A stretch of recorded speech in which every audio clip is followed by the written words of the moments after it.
Okay, so today we are in this chapter 1 of the commutative theory of orthogonal polynomial and continuous fraction. And we are in the second part of chapter 1. We are in chapter 1b. Chapter 1 is about paths and moments. So I just remind you what we have done last time in chapter 1a. So we have seen 4 examples of sequence of orthogonal polynomial. For example, was the Chebyshev first and second kind, and it was the Hermite polynomial and the Laguerre polynomial, the regular Laguerre for parameter alpha equals 0. And we have seen that these 4 classes of orthogonal polynomial, we define them in this commutative class as matching polynomial of a graph, some graph. This is a matching of the graph, say with x for the isolated point, -1 for each edges, and matching polynomial, the sum of the weight of all this configuration. And this gives monic polynomial. I mean the polynomial of degree k, if k is the number of vertices of the graph, and monic means the coefficient of x power k is 1. So I did not take completely the Chebyshev, Hermite, and Laguerre. I take slight variation of this polynomial to make them monic polynomial. So the Chebyshev second kind was, in fact, by a change of variable, the matching polynomial of the segment graph. This is why I put S. Maybe it's not a standard notation. S. Chebyshev first kind, I put C for the cycle. It was a matching, up to a change of variable, the matching polynomial of the cycle graph. Hermite polynomial was the matching polynomial of the complete graph. It's not the standard Hermite. This is a probabilistic or commutativist Hermite polynomial. In physics, it's slightly different with the change of variable. And we call this commutative Hermite. And when I denote Hn, it's not the standard notation. It will mean commutative Hermite. It's up to a change of variable to the standard Hermite is this. And then Hermite polynomial, you can also matching polynomial of a complete graph can be seen also as an involution with some fixed point and some involution, some cycle of length 2. And the fourth polynomial was a Laguerre polynomial, which is a matching polynomial of the complete bipartite graph on n element. And usually the classical Laguerre, it's this one if I denote ln my matching polynomial. And Laguerre, in fact, in the literature, there is a parameter alpha. Here, in my simple example, alpha equals 0. And I remind you the definition of a sequence of orthogonal polynomial.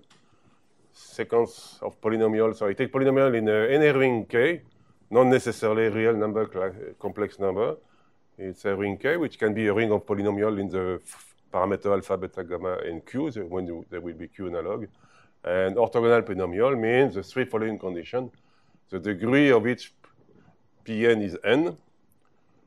They are orthogonal f of pkpl equals 0. F is a linear form on the set of polynomial. And f of pk to the square, when k equals s, must be non-zero. And the linear functional f, which is defined in analysis classical by an integral, here in combinatorics, f is defined by a sequence of moments. Any sequence of mu n will maybe give you a sequence of orthogonal polynomial. It's maybe some sequence doesn't give orthogonal polynomial. For example, mu 0 equal 1, 1, 1. If you start with 1, 1, 1, there will no orthogonal polynomial.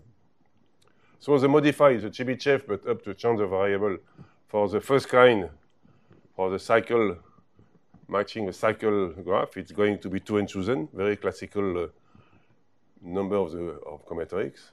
For the second kind, it will be the Catalan number, the well-known Catalan number. And for Hermite polynomial, it will be the product 1 by 3, etc., the number of evolution with no fixed point. And for the Laguerre polynomial, the moment will be n factorial, the number of permutation. And we have seen some computation of the explicit expression for what is called the linearization coefficient. Is the f of a product of polynomial. It's very important in the literature. And f usually is an integral of a product of polynomial. Here, f is just a formal definition with moment.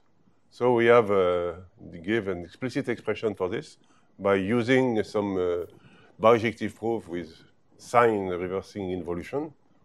So the proposition is that f of a where is my something is missing. So the f of a product of a Hermite polynomial is exactly defined by this. It's the total number of perfect matching of this graph. So here you have in this yellow line you have complete graph, and then plus you take all possible edges connecting one of these complete graph to another one, and my f of product of Hermite polynomial is exactly given by the total number of perfect matching like this, such that there is no internal edges in each of the blocks.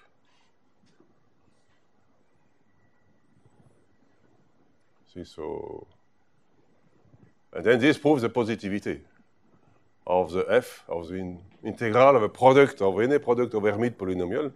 It's positive because it's a number. It's a number of way of doing this, this, and this. So we have defined a typical involution. This was the first step. If you have never seen involution proof, then this was one of the most simple involution giving a nice result. And in particular, if n equal m, then you corollary is that you get the orthogonality. If you have to connect all this with no internal edges, then it must be the m must be equal to n, and even you can give the value of the coefficient here. So this was a kind of involution proof, typically involution proof. This is the expression of f of a product of Hermite. Each Hermite is given by a choice of red edges. Then the f is given by a choice of blue edges. And inside, you see, there is some internal edges, and the involutions switch. If it's blue, it becomes red. If it's red, it becomes blue. So you have to give a precise definition of this involution phi and the square of phi. If you apply twice phi, then you get back the initial configuration. And we have an analog proposition for the Laguerre polynomial. The Laguerre polynomial, the f of a product of a Laguerre polynomial is the number of perfect matching of this graph again. So you have bipartite graph here, and some of all these graphs mean any point on the top level on one of these boxes is connected to any other point in another box. And perfect matching of this with no internal edges means again that there is no edges connecting a point on the top level to a top point here inside one of the box. So again, this was an exercise, easy exercise. If you just mimic the proof for the Hermite, you can easily prove this proposition. So which I hope anybody in a few minutes get the solution of the exercise.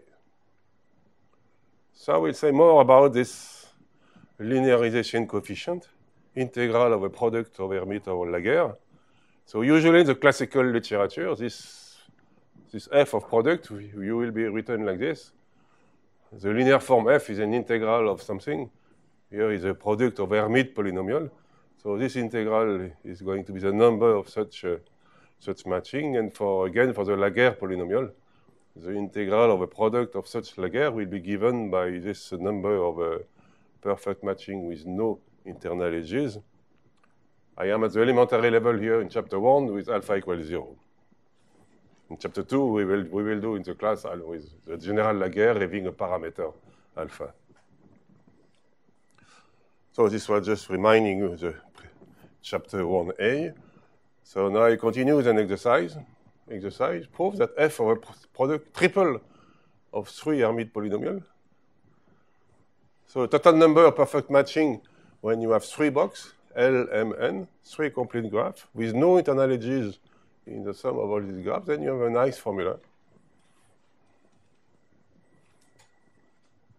So it's what is S?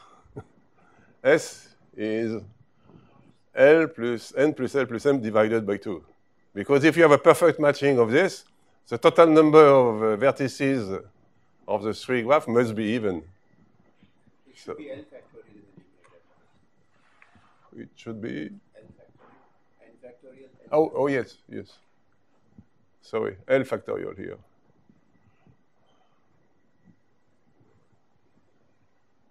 So it's elementary combinatorics. You have to take one of the graph, try to connect all the edges of one of the graph to the two other graph, and then what remain, you must. So it's elementary combinatorics with choosing binomial coefficient, and if you do this elementary step, maybe you will find this.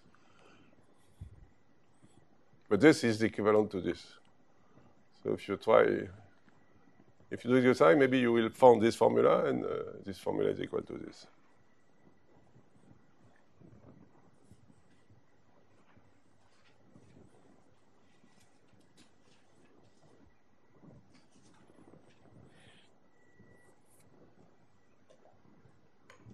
So for this Hermite polynomial, I can rewrite this like this. You have some. Oh no, for the Laguerre polynomial. For the Laguerre polynomial, each of these is a complete bipartite graph. And then you can imagine that this means all this is a certain box. You have certain boxes. This is on the top level, this is a ball in the boxes, each ball, and each ball must go to another boxes. So N1 you have, so you can reformulate this like this. You have certain boxes with ball, there is no order on the ball, and the f of the product of Laguerre polynomial is going to be exactly the number of ways of doing the following process. Each ball in a box must, you take one ball and it must go to another boxes. This is kind of generalized derangement. So you can think this of derangement. Why it's generalized derangement?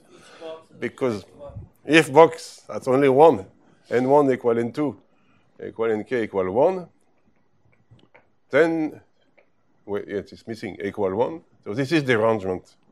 This is well known, the derangement. It's permutation with no fixed point. And we know that the number of derangements dn on n elements is equal to this. We will see in the chapter on exponential structure that there is an easy proof of this with exponential structure. And if you take dn over the proportion of derangement over permutation, when you take a big n, then the limit is 1 over e. And people in the 19th century, this go back to Euler also, they were surprised that in this problem of derangement, usually people go in the elementary combinatorics, recreational combinatorics, everybody go to the theater, everybody put his hat before going into the theater. When they get out, then everybody takes the hat by random. And what is the probability that nobody has his hat on his head? And the probability is for a big number of 100, it's going to be 1 over e.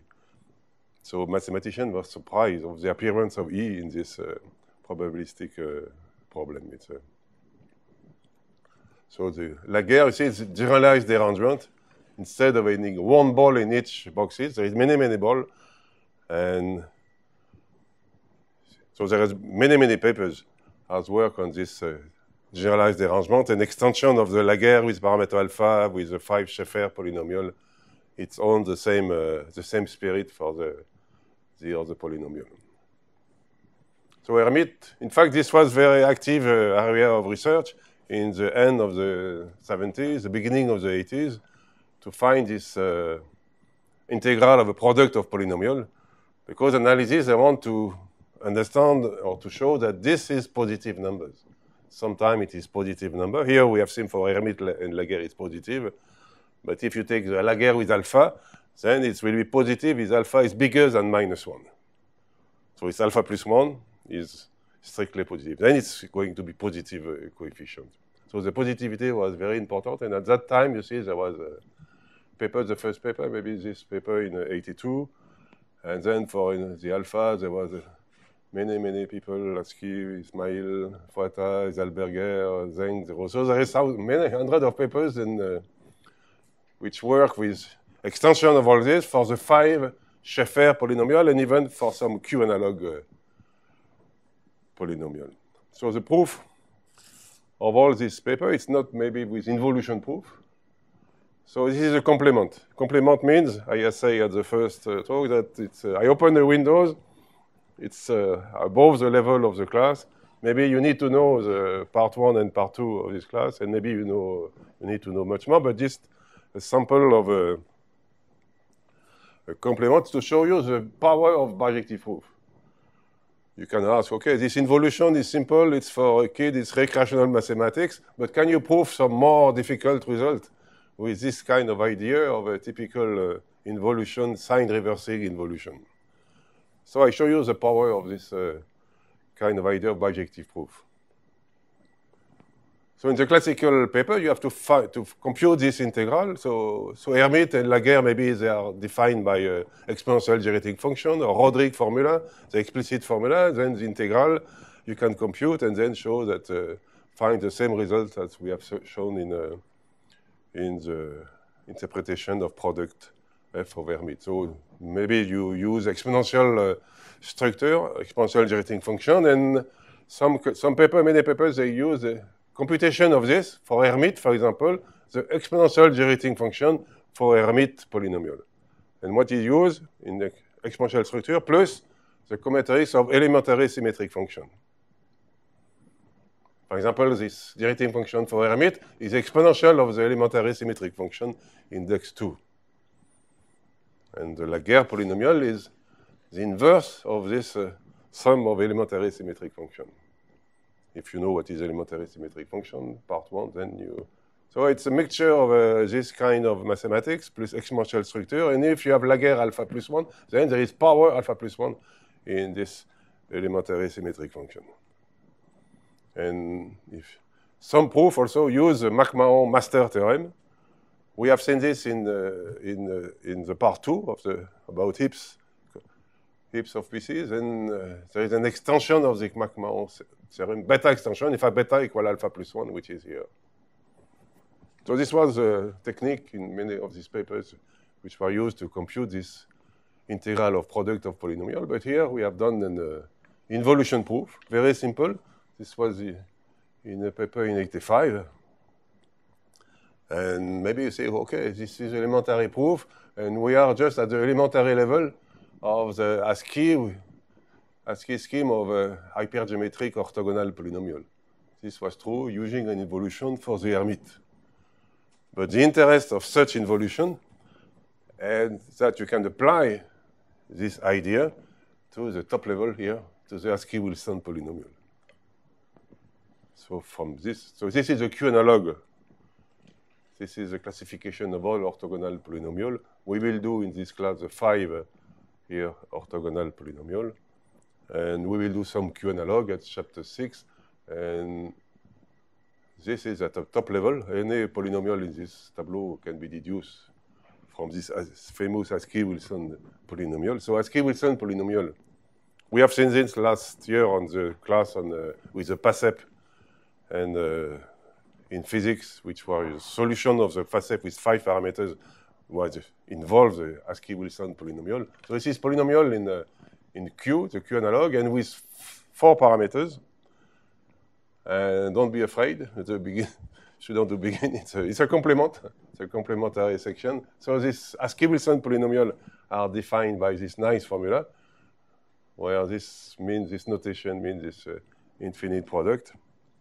In fact, it's what is called basic hypergeometric function based on this 4 phi 3. And then these polynomials are orthogonal for a certain integral. It's polynomial in Q with 4 parameters. They're orthogonal for a certain integral with a weight function.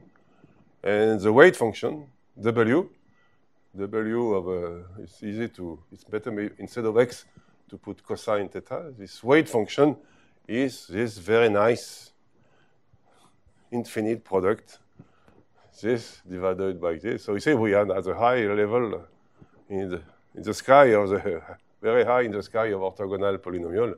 And this notation means this infinite product here. So you have A, B, C, D. It's a symmetric in A, B, C, D. This is the weight function. This polynomial are orthogonal for this weight function. And what is important in all this story is if you take the sum, this integral for the weight function, W, is going to be exactly given by this nice product divided by product. And this is the so-called Askey-Wilson integral. It was a famous integral. I have been told that Askey maybe took 6 months to prove this formula. And then Ismail and Stanton, they show that this integral is in fact the integral of a product of 4 Q-Hermite polynomials. And then I was in MIT, I met Stanton, and he asked me, can you do the product of 4, integral of a 4 Hermite polynomial? Oh, I say, for Q equal 1, yes, I can do integral for any product of polynomial. I have an involution, the proof you have seen, for any. And then to put the Q, okay, so we have to work a little more. It's exactly the same involution, but putting the Q, and the fact it works.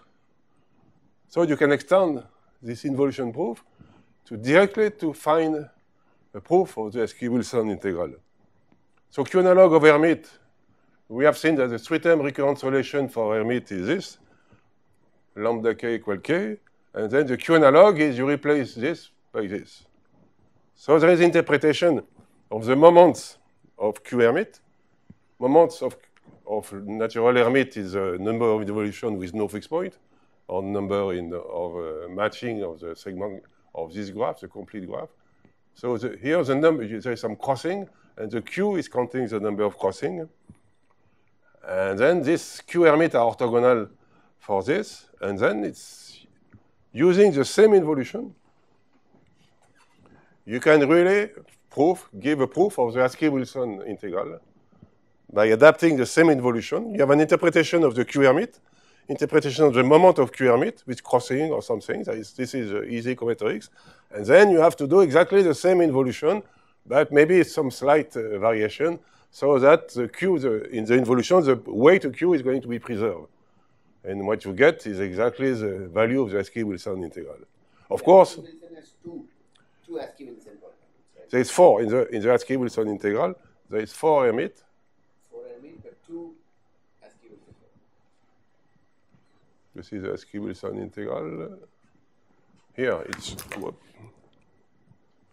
this is the Askey-Wilson integral, yes, and it's an integral, the same weight, but in front of the weight here, you put 4 Q-Hermite polynomials.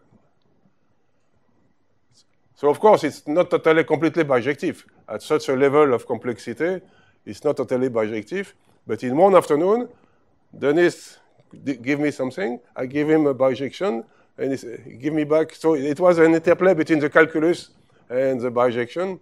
And I told him, I don't know this.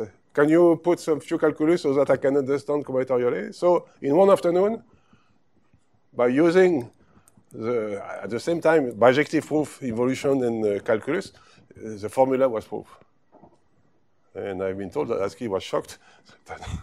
And so this is the power of the involution proof or bijective proof, that sometimes you prove bijectively something very easy. Some people will say, oh, you are stupid, you are reproving some easy result. But then you modify the bijection, you put some Q and modify, or maybe the essence of the bijection can give you another bijection, which will be much at a higher level, and probably you will need some calculus. No, I'm not a fanatic. Don't be fanatic of bijection. Here in this class, I try to prove everything bijectively with a minimum of calculus. But of course, if you have in an open problem a conjecture, then you can use the tool for bijection and the tool for calculus. And combining the two can be very efficient.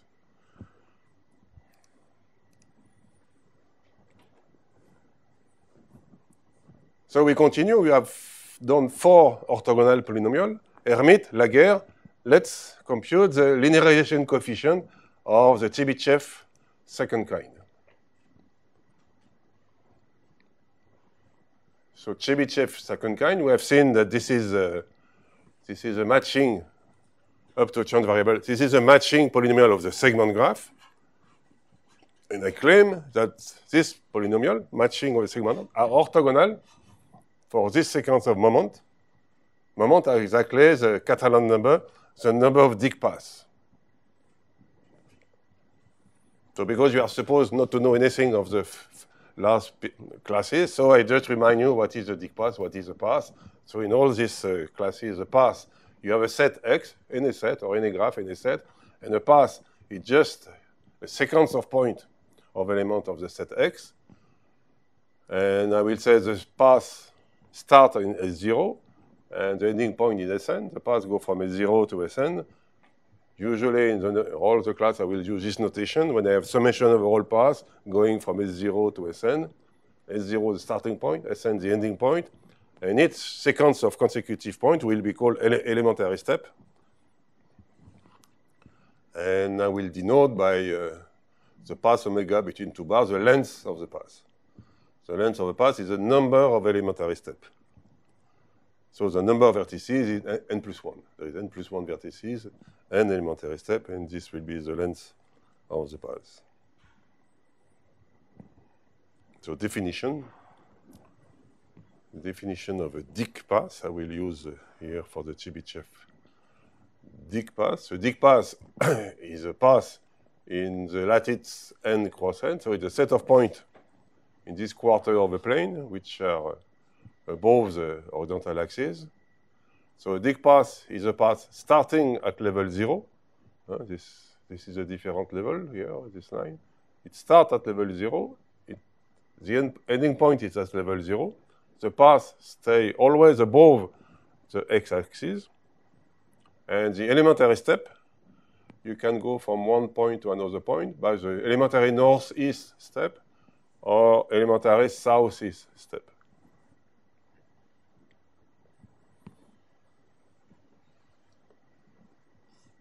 And the number of such paths, the length is 2n, it's always even number.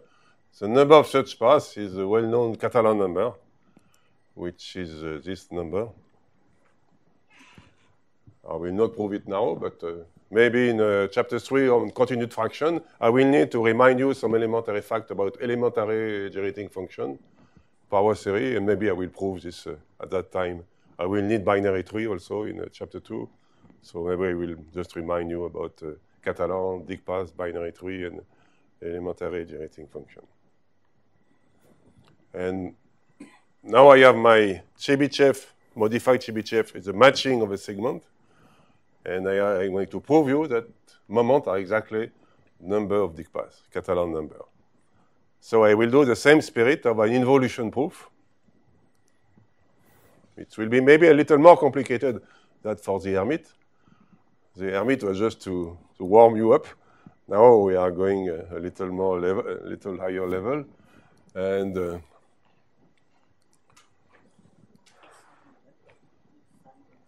so the F, the linear functional. The linear functional here, I am going to take F. Linear functional is defined by the action of F on x power n is if n is odd, it's 0. If n is even, is a Catalan number. The Chebyshev are defined as a matching of the segment graph.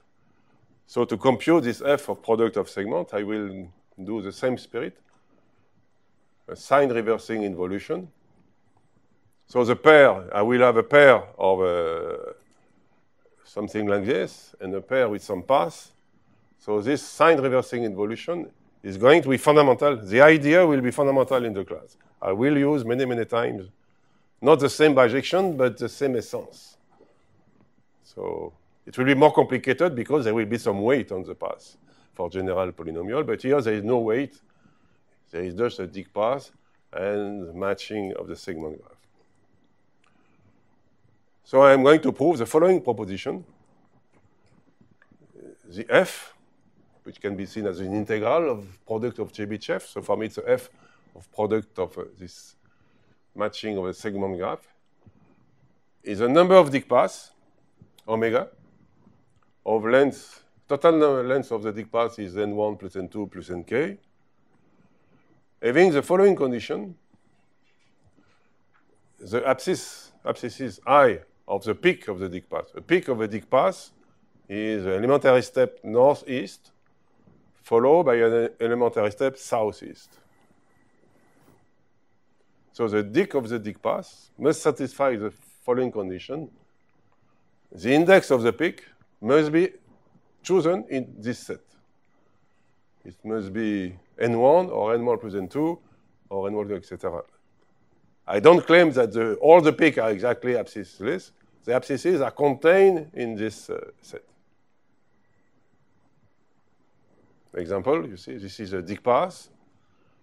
This is with n1, n2, n1 equals 3, n2 equals 5, n3 equals 2, and 4, 2, etc. So we have a certain sequence of 7, n1, n2, and 7. And in red, this is the peak of the dict path. And the condition is that the peak must be on this vertical line. Must be contained in the set of the vertical line.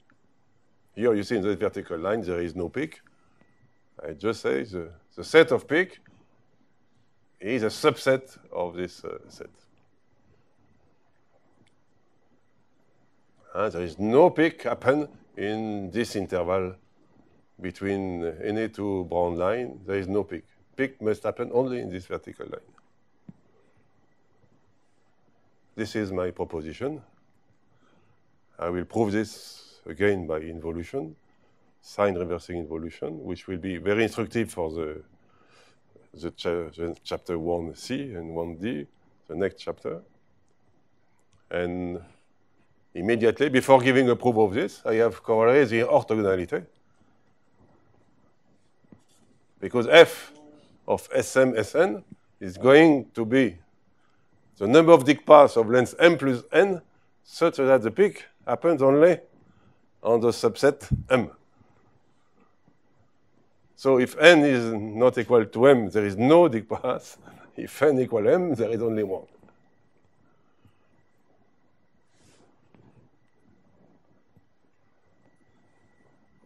Okay, so now I am going to prove the theorem in general. My theorem here. I know the interpretation of this polynomial. It's matching polynomial of segment graph n1 of length n1, n2, n2, nk.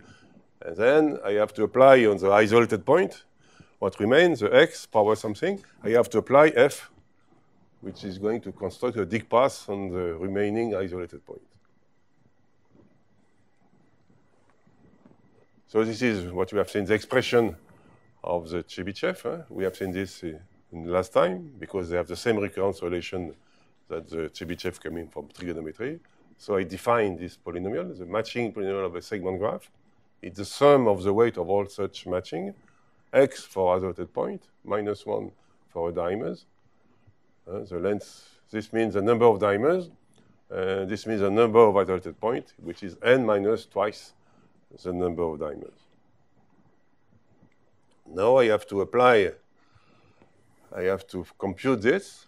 So what does it mean? I have a product of all this matching polynomial. So the product of all this matching is going to be, I have a certain choice of matching alpha 1 on segment n1, matching alpha 2, so maybe I put the picture after. So for each segment of length n1, n2, nk, I have a certain matching. So I have some isolated point. And then I apply f, which means on the total set of isolated points, you are going to make a dict path. The length will be exactly the total number of isolated points of all this matching. So the summation is over this K-play of matching plus a dict path, such that the length of the dict path is the total sum of the total number of isolated points in each of the segments. In this big set, I call this E index n1, n2, nk. So this is a typical example of this big set. So you have certain, here you have 3 integers, n1 equal to and 2 equals 7, 2, 7, 7. Here are the three segments. Here is some matching. Okay, you have the choice of these three matching. And then you have to take a dict path. The length of the dict path, which is here, must be the total number of isolated points. So 2, here, 2, 6, 7, 8, 9, 10, 11, 12. So the length of this dict path is 12. Okay. So this set, you see, you have to take a summation over all this k play of matching plus a dict path. And there is a sign, -1, total number of edges of the matching. So I claim that many terms are going to cancel. And what will remain is there will be no matching at all in the remaining segment. And here what will remain is only the dict path, such that the peak happens only on this vertical line.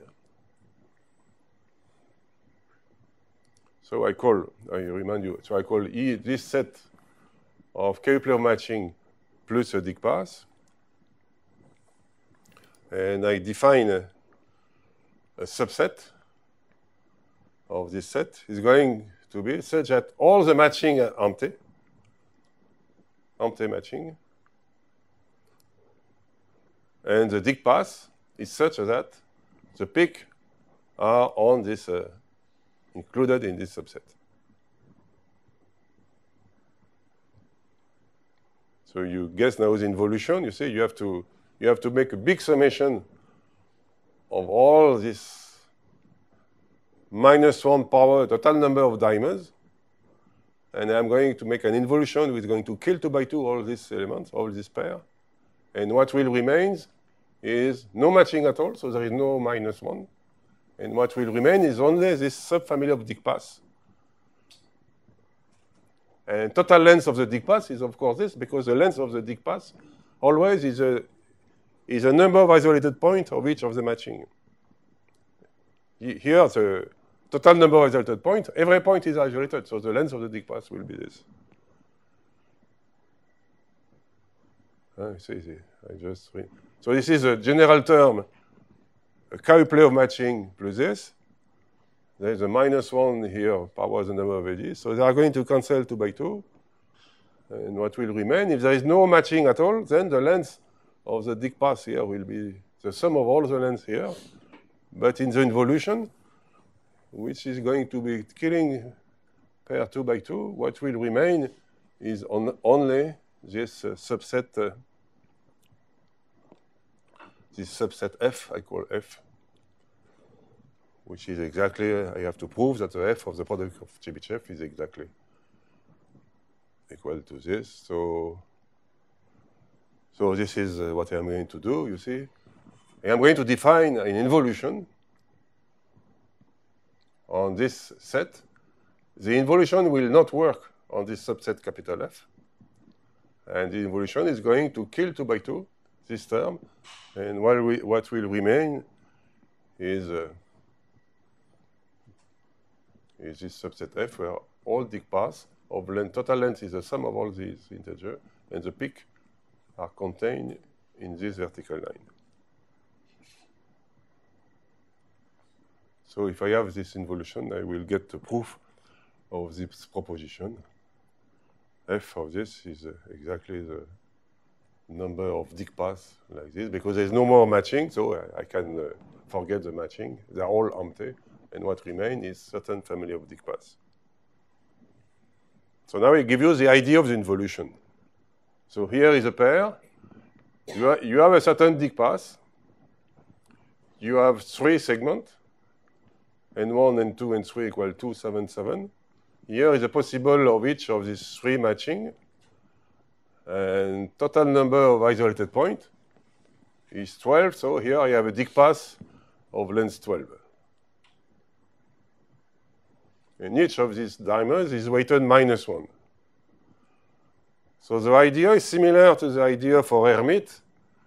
One of these edges, which is weighted -1, is going to be transformed into something which is +1. But here I cannot change the red edges into blue edges, but what I can do is try to incorporate this red edges. So I lift it. I'm going to put it in the path. So you see two isolated points are increasing here. There are two more isolated points. So I'm going to define a new dig path with length will increase by 2.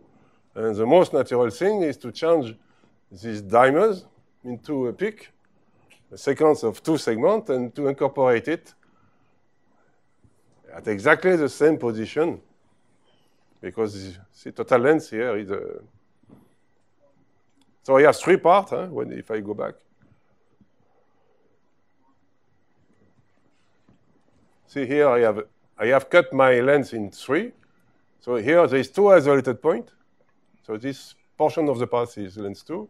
Here I have 5 isolated points. So the portion of the path is 1, 2, 3, 4, 5. And here I have 5 isolated points, and this is a portion of the path.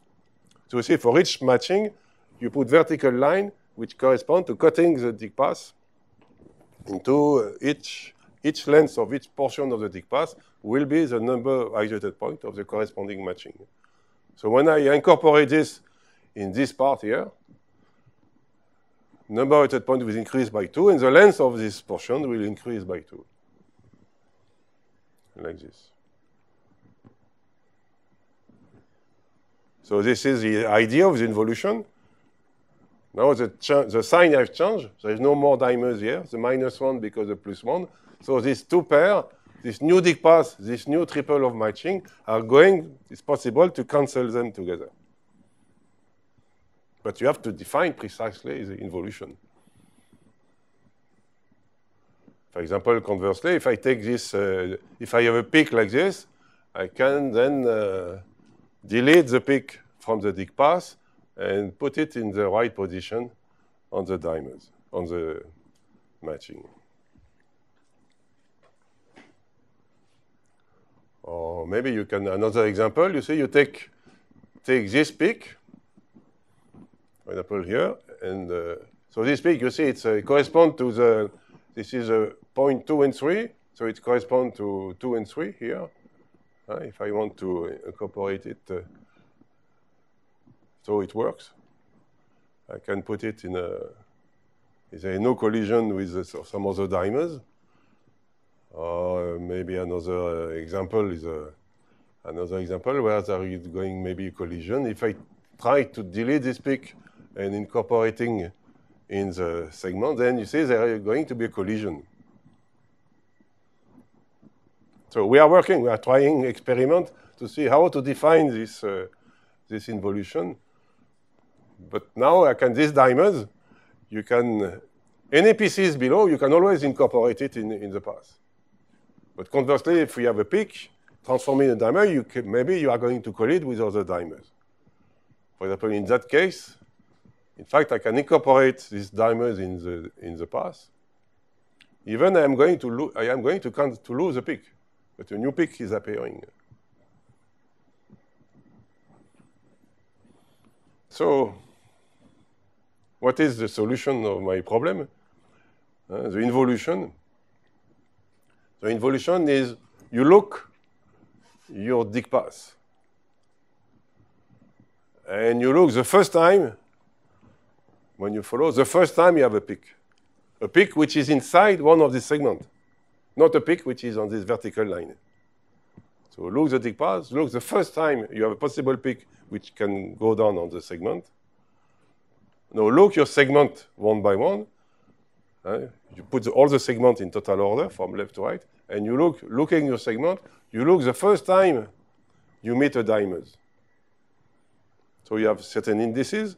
First time you meet a peak which is not in this vertical line. First time you meet a dimers, and then you get the construction is if you look the first time, and only one possibility is if you can move it. If you can move the dimers above, then you will move it above. If you can move the peaks below, then you will move it below. But you take the smallest of the two indices where the movement is possible.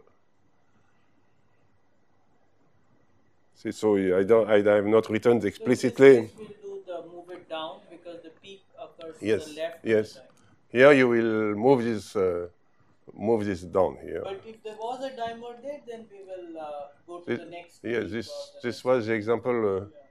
So now you will not move. Here, for example, the first time you have a peak, it's here. Here, when I follow, the first time I have a dimer, it will be here. But I will not be able to put down this peak because it will hit these dimers. But then what will... So I have not written explicitly, but take the indices. Take the indices of the first peak you met, following the dig path from left to right, the first peak you met, which is not in the vertical line. Take the indices of the first dimers you met when you follow all the segments from left to right. So take these two indices, and if one is less or equal, or maybe to the other one, minus one, I don't. I have one side is missing, but you can imagine the involution. You have to compare these two indices, and if one of them is less than minus one the other, then you do the movement. And if you apply phi again, look the two indices, it will go back, it will be an involution.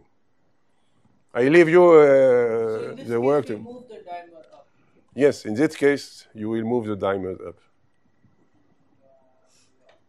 And in that case, In that case, it's a kind of extreme case because, you see, because the peak I am, when you move the dimers up, maybe it's introduce a new peak in the dig path. But here, you are cancelling a peak and introduce a new one, so the number of peaks does not change. It's, you see, for example, here, in this example, you cannot do this. So you should move these dimers up instead of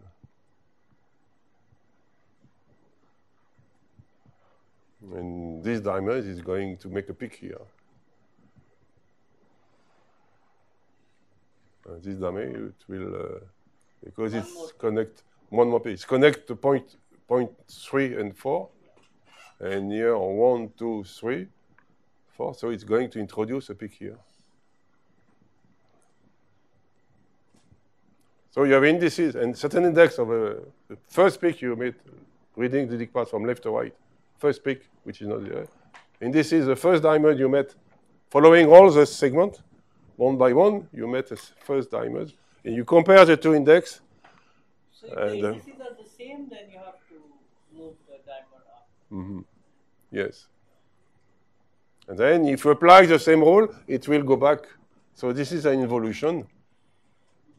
And this involution will work, or I would say the involution does not work if there is no dimers at all. All the matching are empty, so you cannot move any dimers. And the dig path, you cannot move back any peak, which means that all the peaks are on this vertical line. See, because moving, if you have a peak on the vertical line, moving down, it should be dimers connecting the last point of a segment to the first point of the one. So you cannot do this involution if all the segments are empty and if all the peaks are not possible to move because they are just at the limit between the join of the two segments here below. So this is typical, another involution proof, maybe a little more complicated than the Hermite, but it's very instructive. So here I say you cannot do the involution. I have not written the segment because there is no dimers. And so the total F of total this is total number of dig paths. And this involution is very instructive because I will use, in the general case of orthogonal polynomial, there will be some BK, lambda decay, some weight for any orthogonal polynomial. I will give proof, same proof by using some dimers. The orthogonal polynomial will be represented by some kind of a matching with some weight on it. The moments will be some paths, weighted paths. And then the difficulty here, there is no problem because when I take a dimer, I put it in the path.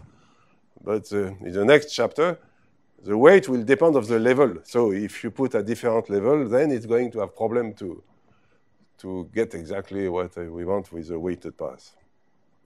So this is the end of the proof of this proposition.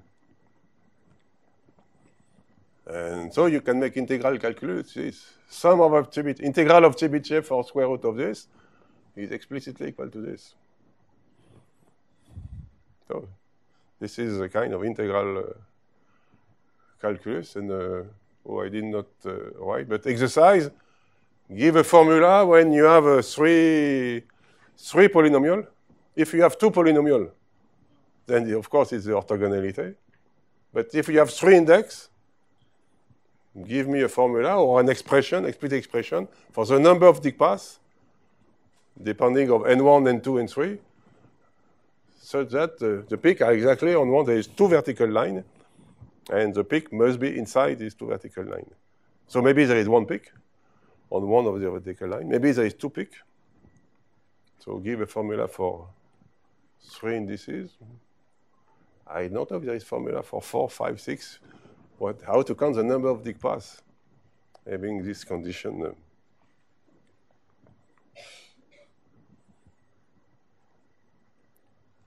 Okay, so next session now.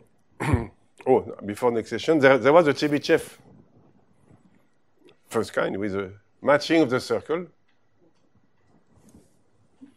So to my knowledge, I don't know if this proof have been done. So this research problem.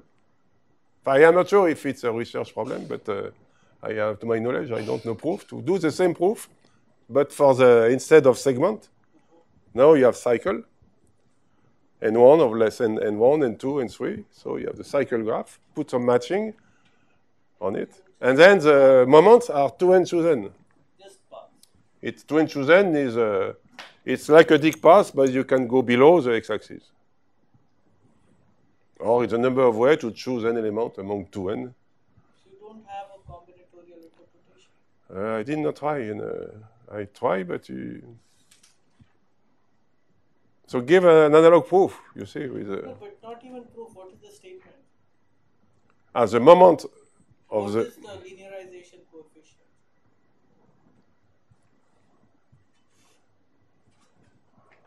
I don't know what to mind.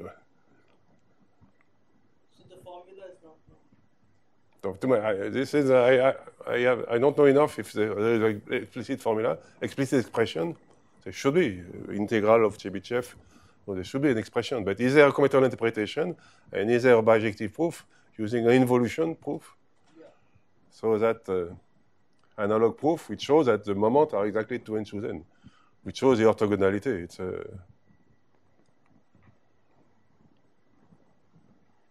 So this is research or open or question problem to do the analog for the first Chebyshev. So now this section is some elementary fact on orthogonal polynomial. So I remind you, so definition of orthogonal polynomial I gave last time. I am taking what is called formal or general orthogonal polynomial. I have a ring K and a ring, and I take polynomial in one variable. And orthogonal polynomial means they satisfy these three conditions.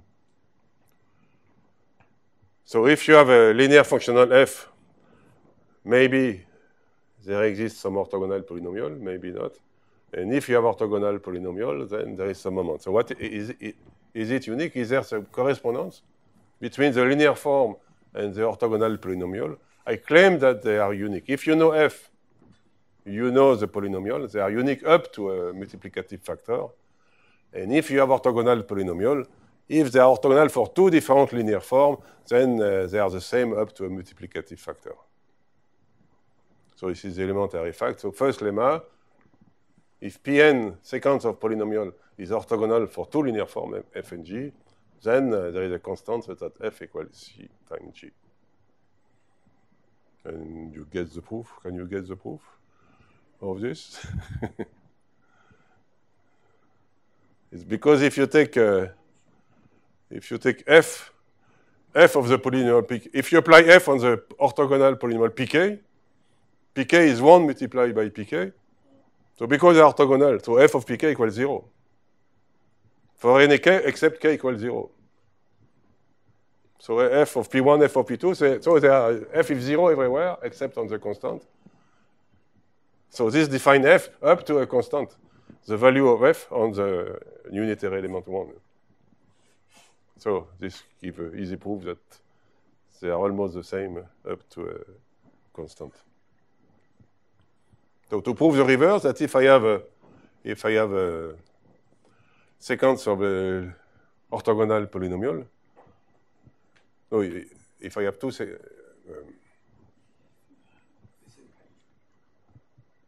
what is a? You can use Gram-Schmidt orthogonalization. Oh yes, maybe it's a classical. Oh, but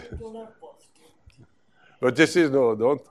I try to do the most easiest proof, elementary proof.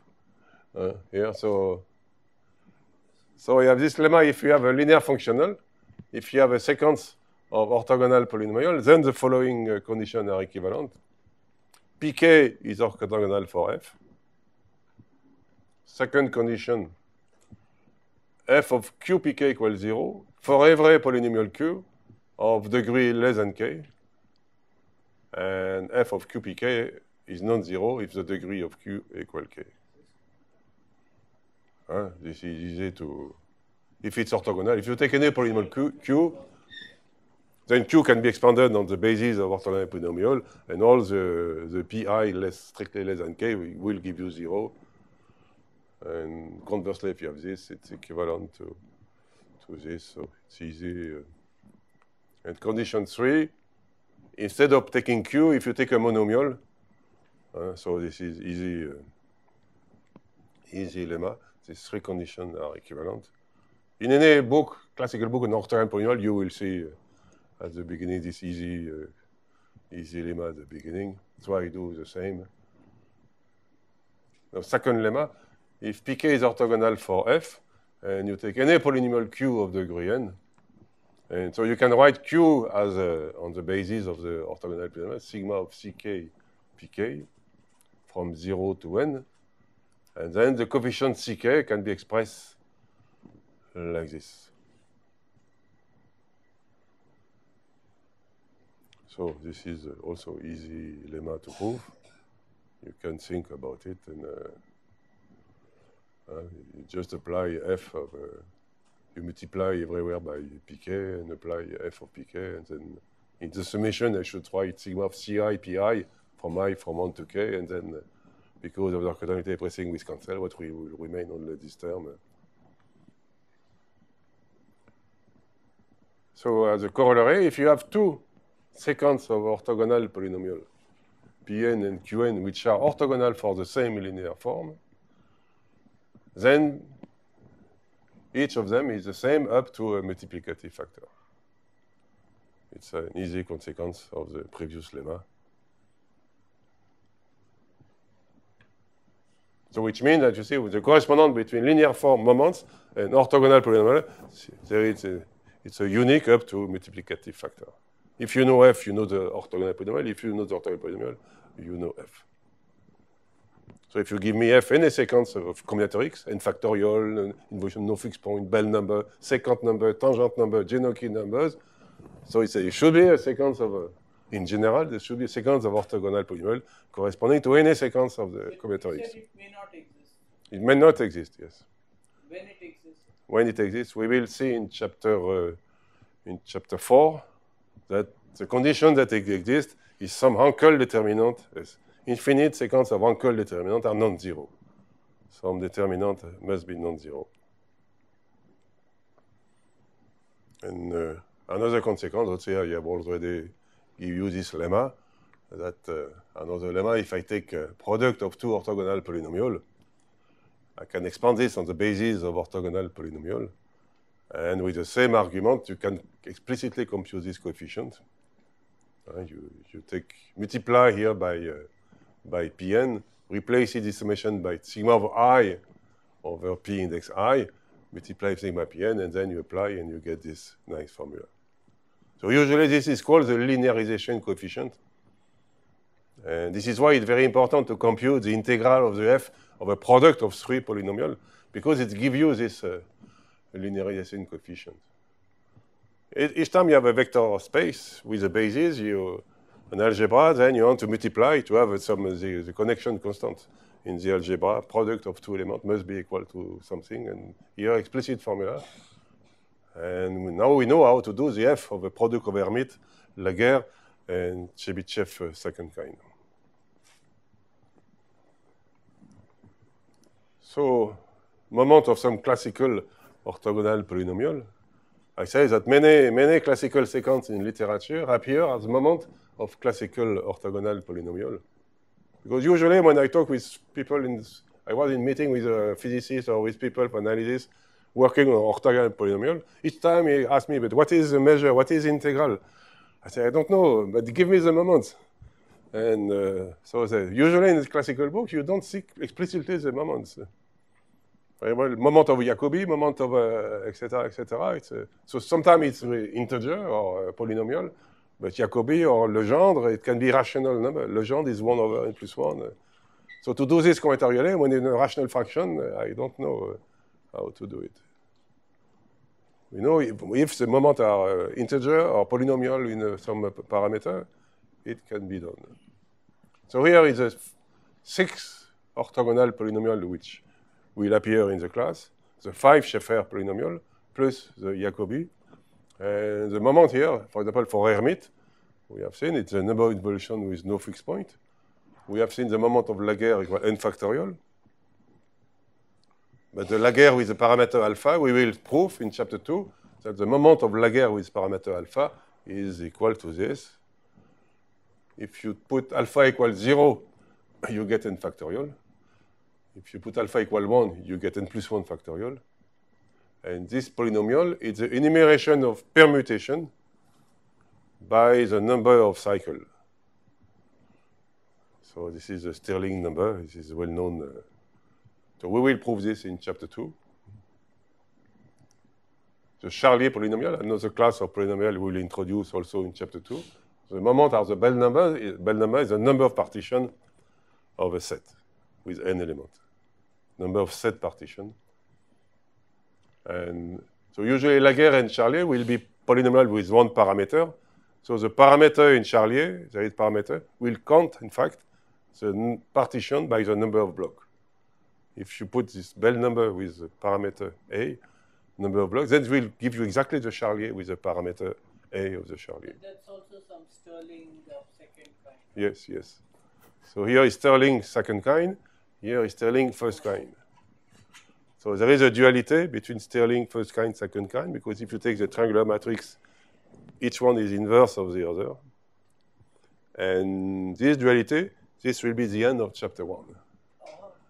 In chapter 1, I will prove the duality between, this is more general duality, I will prove this duality coming from the duality between the coefficient of the orthogonal polynomial and the coefficient of the inverse matrix of the orthogonal polynomial.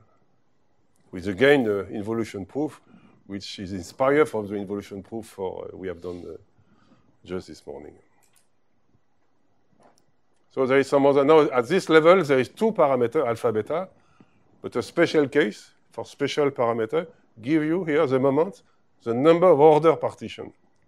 It's partition in block, and you put a total order on the block. This will be a special case of Mechner. And here for special value of the parameter, you can get the tangent number, secant number, that we have seen in part 1. The secant number is a coefficient in exponential derivative function of 1 divided by cosine of t. This is a number of alternating permutation. So see, classical numbers from combinatorics appear very easily. What about Jacobi? Moment, no. We will interpret in chapter. We can give an interpretation of Jacobi polynomials themselves by using exponential structure. It's not Scheffer polynomial, but it's close to Scheffer because you can really interpret. But moment, it's not integer. It's not polynomial with parameter in integer. It's to my knowledge, there is no.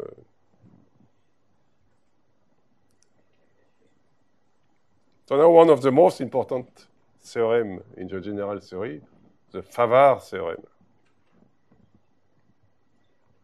the three-term linear recurrent relation and pavage. So first proposition, first lemma, easy lemma. If you take any sequence of monic orthogonal polynomial, then there exist two sequences in the ring. For any ring, okay, there exist two sequences bk lambda k, such that you have this three-term, the famous three-term linear recurrence relation. So pk plus, see, it's x minus bk, pk minus lambda k, pk minus 1. So we have seen in our 4 example, we have seen the bk lambda k. We have seen, for example, for the Chebyshev, the matching polynomial segment graph. So bk equals 0 and lambda k equals 1. We have seen for the Chebyshev first kind, the matching polynomial the cycle. We have seen that in fact the bk equals 0 and lambda k is 1 except for lambda 1 equal 2. So if it's 1 everywhere, you get this polynomial. You get the moment, it's going to be the Catalan number. If there is a 2, only for the first value, then moment are 2 and chosen, and this is the three-term linear recurrence relation. So this was exercise. I propose you exercise for this 4 class of polynomial. The Hermite polynomial exercise, if you define the Hermite as a matching of the complete graph, you will check that you have bk equals 0, lambda k equals k. And the Laguerre, you can check if you consider the Laguerre as a matching polynomial of the complete bipartite graph. Exercise was to prove this, that bk equals 2k plus 1, and lambda k equals k to the square.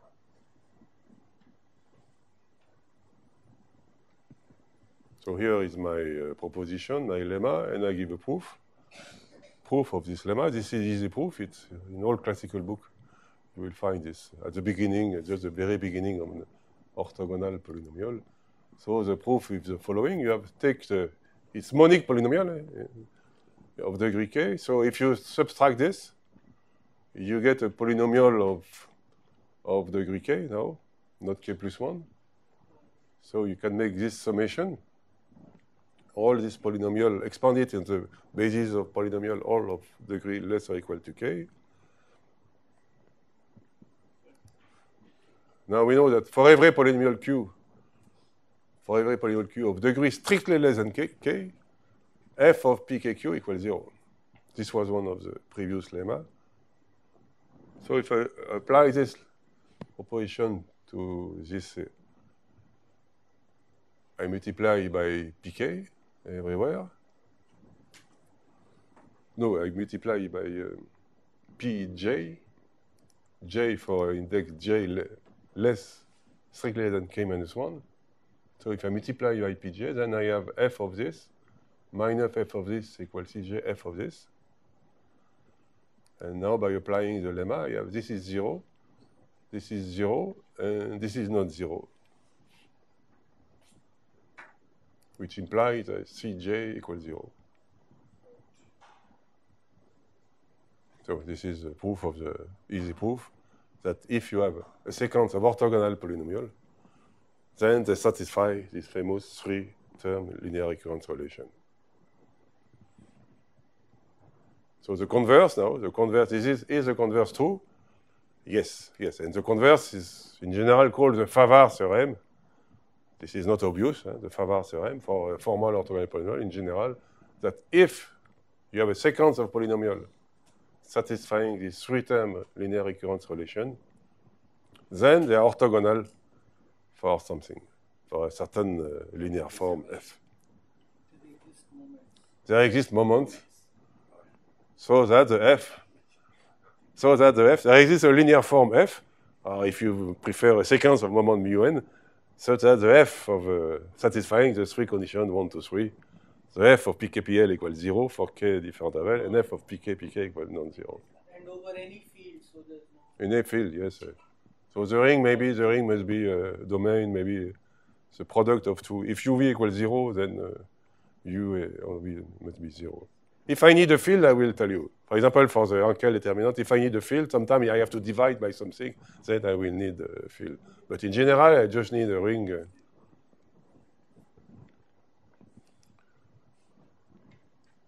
So we start from this. We start from this. We start with the first term, P0 equal 1, P1. You have to take the first two terms of the sequence, it's B0, and then this defines a sequence of polynomial.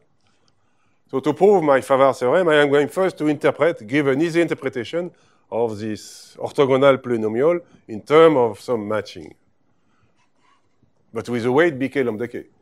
So it's analog of the Chebyshev on the segment. So matching, you see, it's so you take again, I take the segment graph. And matching like the Fibonacci, but matching is, I call it, it's not a matching. Matching is only dimers. Here I have monomers and dimers. So I like to use the French name pavage. Some people call this matching, but there is some monomers in blue and some dimers in red. So in English it will be paving, a paving of the segment. But sometimes I put a few French words.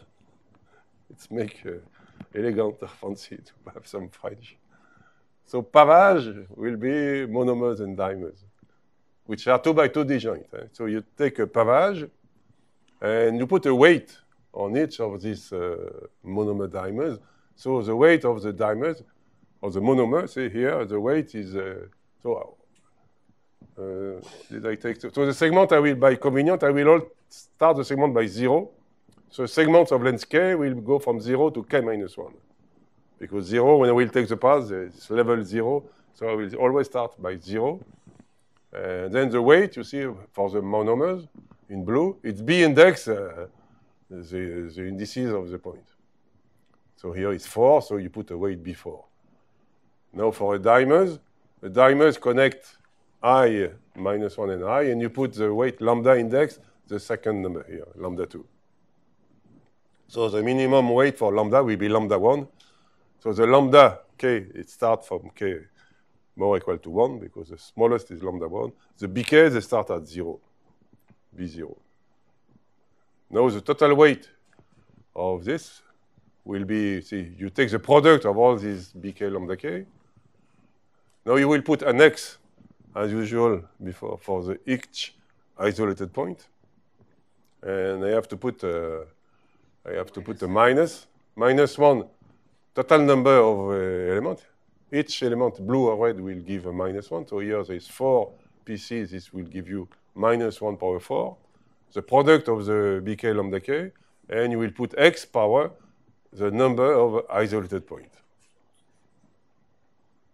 And I claim that this is just a translation of the three-term recurrence relation by the following theorem, that if you have polynomial given by this three-term recurrence relation with this initial condition, then you can write the Pn as a sum over all pavage of the segment 0 and minus 1.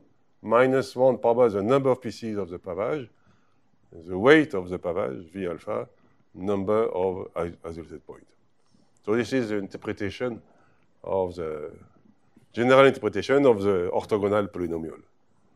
The orthogonal polynomial will be defined by a weighted pavage on the segment. So it's an extension of the Chebyshev for when there is a B0. For Chebyshev, B0 equals 0 and lambda k equals 1. So then you get the matching polynomial of the segment. Here the extension is to put monomer dimers and to put some weight. The weight is just the indices of your piece. So we have interpretation of the orthogonal polynomial. Now I need interpretation of the moments, of the linear functional. So if you start from the three-term recurrence relation, you start from two sequences, bk for k more equal to 0, lambda k, k greater or equal to 1, bk lambda k in a ring. So you have to find the mu n so that this polynomial, general orthogonal polynomial with a three-term recurrence relation, they depend of all this variable bk lambda k, infinite number of variable bk lambda k. So you have to find an interpretation of mu n, the moment. And now the moment is going to be some path. So I defined it just before. At the beginning of this session, I defined what is a path on any vertices. Now I have to put a weighted path. What means weighted path? I am going to define a certain weight, valuation, for any pair of vertices. I am in a set S. Before it was X, the previous definition. For any pair of vertices, a weight is just a map V, which sends a pair of vertices into the ring of polynomial. Here it will be ring in the variable bk lambda k. It's not the, don't confuse, it's a capital X. It's a many variable, not small x. And the weight of the path, by definition, the weight of a path, in all the class, all the course, even the course of part 1, 2, 3, everywhere the weight of the path is a product of the weight of elementary step. And weight of elementary step is just defined by this valuation V. So sometimes if you take a certain valuation V equals 0 or 1, then the weight will be the number of paths. And then this will define you a family of paths. For example, if the Dick path, you can define this by weight V. If it's not northeast step or southeast step, every pair will give you 0. And if it's really the lower the elementary step, you will put a weight 1. But in general, we will have a weight which is, and here the weight will be with some formal variable, the bk lambda k, which are really parameters. In the classical theory of polynomial, these are real number or complex number or something. But here I will consider this as just as formal variable, bk lambda k, and then I will define a Motzkin path. So Motzkin path is a kind of extension of a Dick path. So again, it's a path in the quarter of the plane of the square lattice. You start at the point 0, 0 at the origin. You always stay above the x-axis, and you terminate, endpoint is at the 0 level. And then there is 3 kinds of elementary step. You can go the northeast, you can go the southeast, or you can go east. And then I will put a weight. When you go up, the weight is 1. When you go at a level, the weight is in blue, the level, if you are at level k, the smallest level is 0, but if you are at level k, for example, here I am at level 1, then I will put a weight bk, and when you go down, you will put the weight lambda k, if you start from level k to level k minus 1. So you see the valuation, the weight of the elementary step. For any set of formal variable bk lambda k, I will put this weight, which depends on the height. And then the weight of the Motzkin path will be the product of all the weight. So northeast step doesn't count, it's 1. So you see here I have b1, here I have lambda 2, lambda 1, b0, 1, b1, lambda 1. So the total weight of the Motzkin path is this big monomial.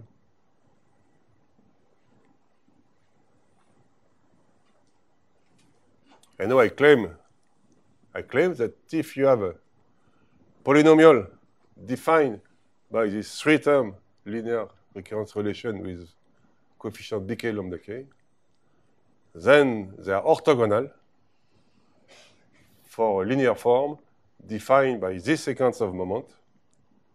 The moment mu n is going to be the sum over all Motzkin paths of length n.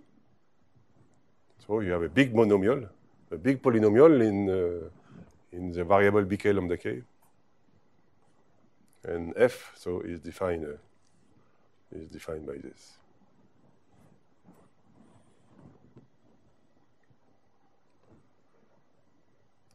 So this Favart theorem, again, we will prove this. We'll prove it by, again, some involution. I love sign reversing involution. It's because by changing it, you can make some deep theorem. In fact, we'll prove a stronger theorem. This will be the main theorem of chapter 1, which can be used more than just the Favart theorem. The main theorem will be this. That f, not only f of, I have to prove that f of pkpl equals 0 for k different of L when f is defined as moment the sum of the weight of all Motzkin paths. So I will prove a more general theorem, f of pkpl x power n for any triple kln, where pk has a polynomial defined by the three-term recurrence relation. F is defined as the sum of the weight of the Motzkin path. It will be equal to this. It will be the sum of the weight of all Motzkin paths with a certain... it's an extension of Motzkin path. Instead of starting at level 0, ending at level 0, I will take analog of Motzkin path, extended Motzkin path. They start at level k, and they end at level L. And the length of the path is n. Okay, you have three integers, n, k, and L. I claim that the sum of the weight of all these such paths of length n, starting at level k, ending at level L, up to this factor, like, lambda 1 multiplied by lambda L, is going to be exactly this. Maybe here you do not see, but it's symmetric in K and L, in fact. You don't see it here, but it's there is a symmetry in K and L. So I claim I have this more general theorem from which the orthogonality implies immediately. Orthogonality is for n equals 0. So there is no path. So f of pkpl is, if you refer here, that is up to this product is the sum of the weight of paths, empty paths, going from n equals 0. So f of pkpl is reduced to lambda 1, lambda 2, lambda L. Well, this picture maybe it's confusing. This is not that fast. No, it's confusing, the picture, because I am... what I am going to do to give the proof, I am going to put some edges. I am going to give the involution proof. I'm going to extend this going from level 0, going up until level k, and from level L going down here. That's why the lambda L. Yes, so this is in bijection with, you are always going up from level 0 to k, always going down from level 2 here, and here is a lambda 1, lambda 2, lambda L appearing. And so a particular case is f of pkpl equals 0, f of pkpl equal lambda 1, lambda 2, lambda L. So I am going again to give an involution proof, and the essence of this involution proof is the same. We have seen the essence of the sign reversing. We have seen this involution, but here there was no problem because you take a dimers, you put it in the dict path, you don't care about the weight.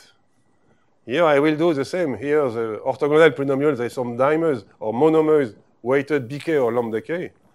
I have to lift them in the Motzkin path, but I have to be careful. The level, the weight which is here, for example, lambda k, must be preserved when because if you put it anywhere in the path, then the level will be different than the indices which is here. So I will not give the proof. I will stop. But you see, the proof will be this kind. I just give you the idea of the proof.